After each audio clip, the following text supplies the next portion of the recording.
Welcome back, you guys. I'm glad to have you here. It's an interesting topic for all of you real estate investors. I think it is.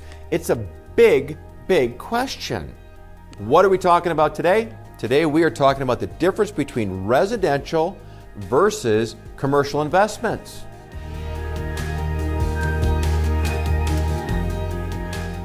What's the best thing to invest in? This is a really big question. Should I invest in residential? Should I invest in commercial? So let's talk a little bit about that for a minute. So first of all, residential, quite obviously what that means is residential is housing.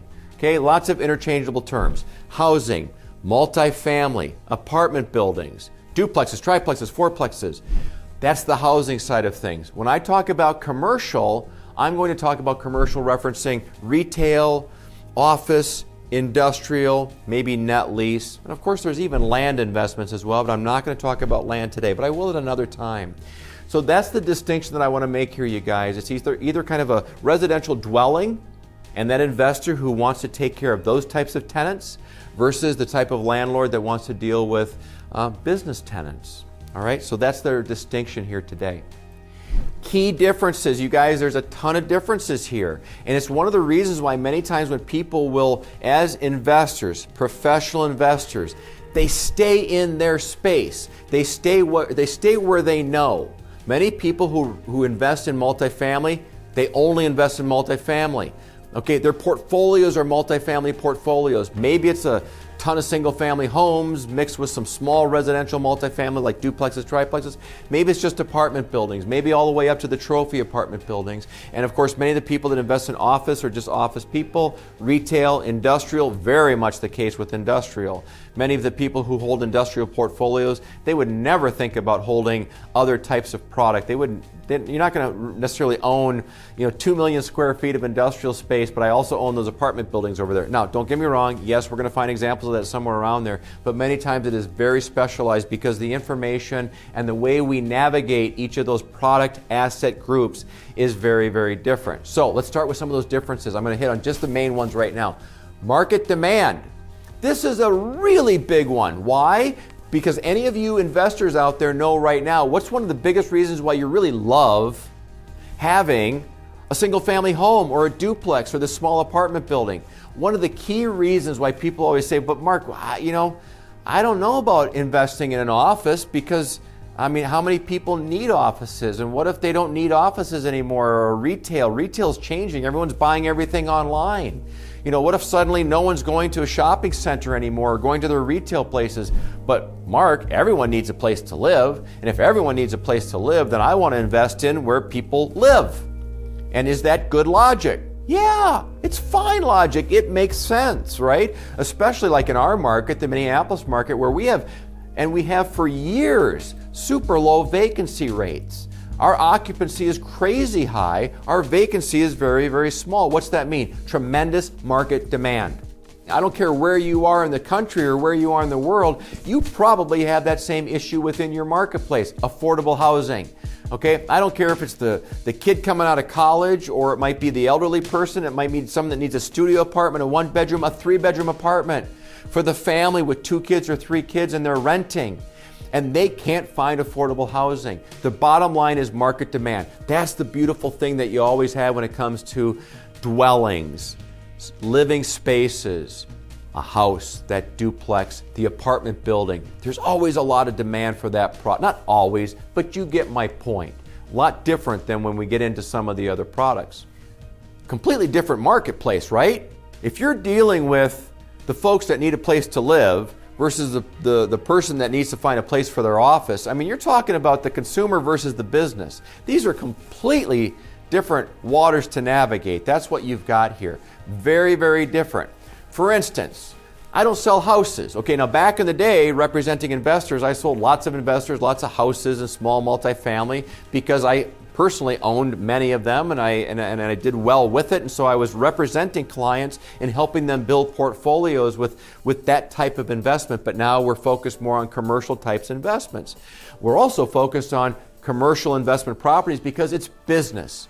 It's sophisticated investors and partnerships and real estate lawyers, and it's a different climate than going in and trying to deal with first-time home buyers or the people that are ready to downsize and sell their home. That's not what we do. There's excellent residential agents that do that.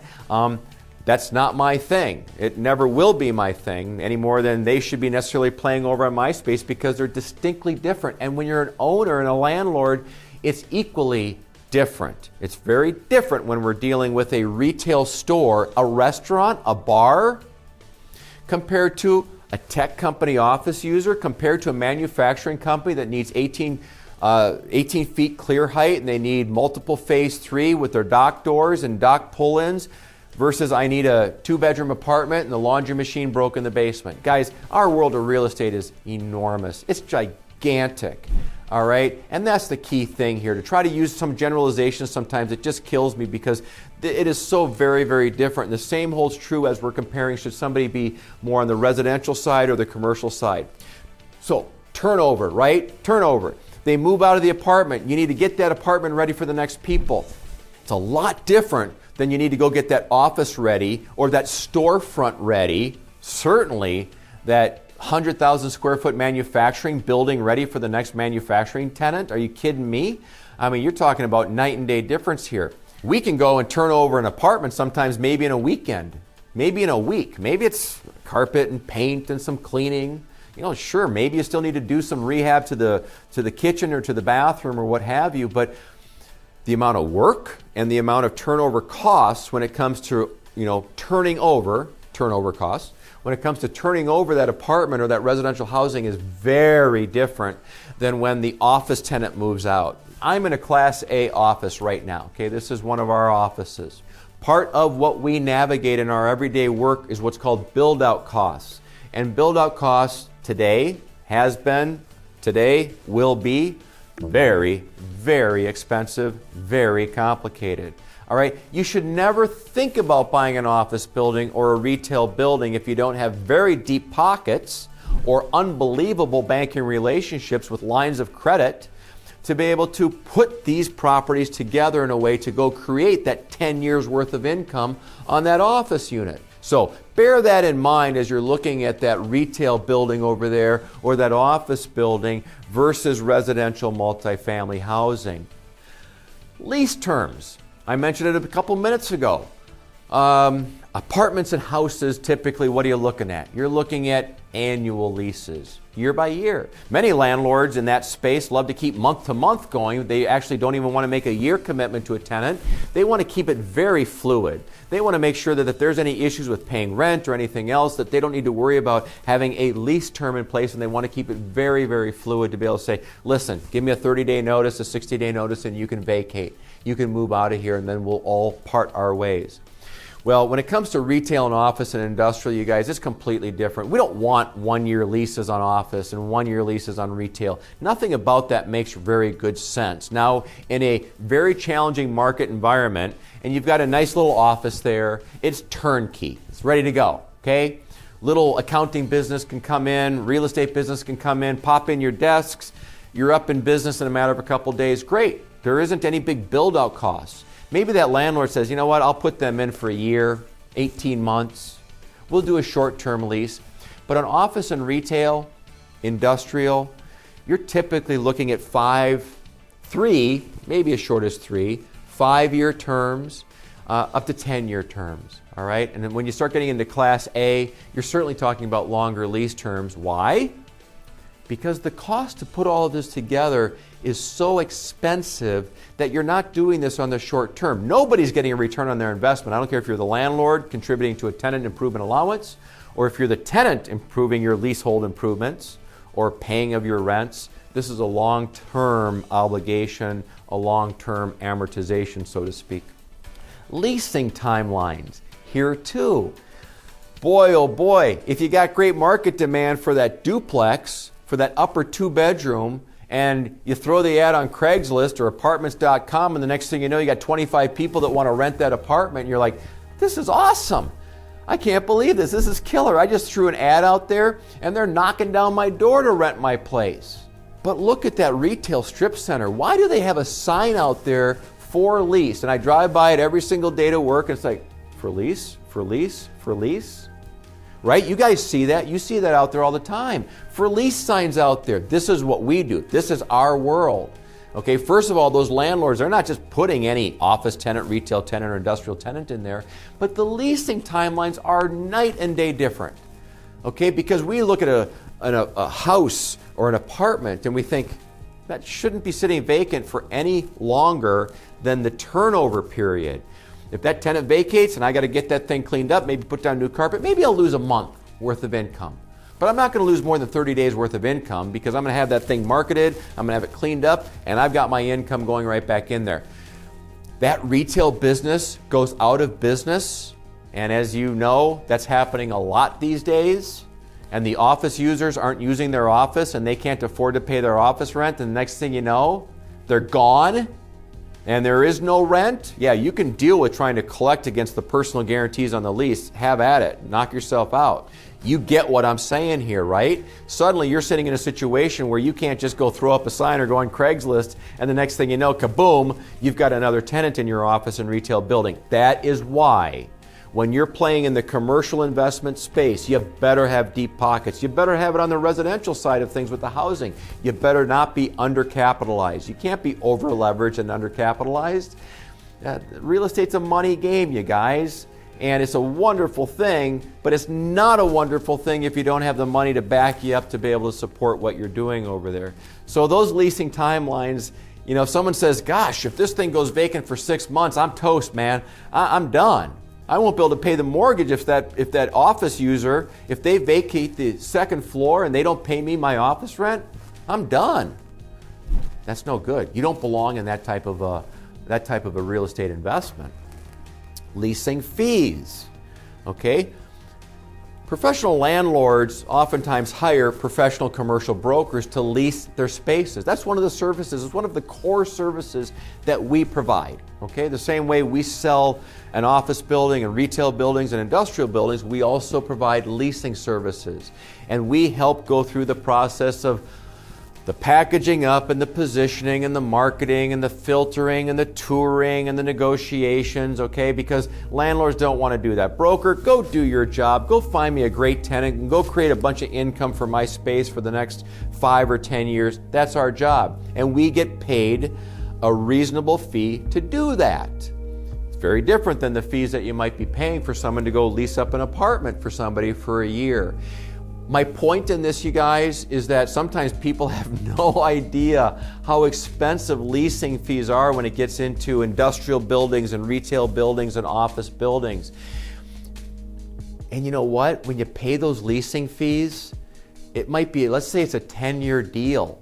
And here comes the commercial broker with the tenant. And then you've got the landlord broker representing the property owner, the landlord. They sign the lease. And those brokers are now getting paid. They get paid at the front end of that lease. They get paid right then and there for the entire 10 years. Those are some pretty substantial fees that were negotiated throughout this entire process. In fact, for the small landlord who bought that little office building that for the first time hires a commercial broker, and they meet the commercial brokers and they start interviewing them and they say, I had no idea. I had no idea.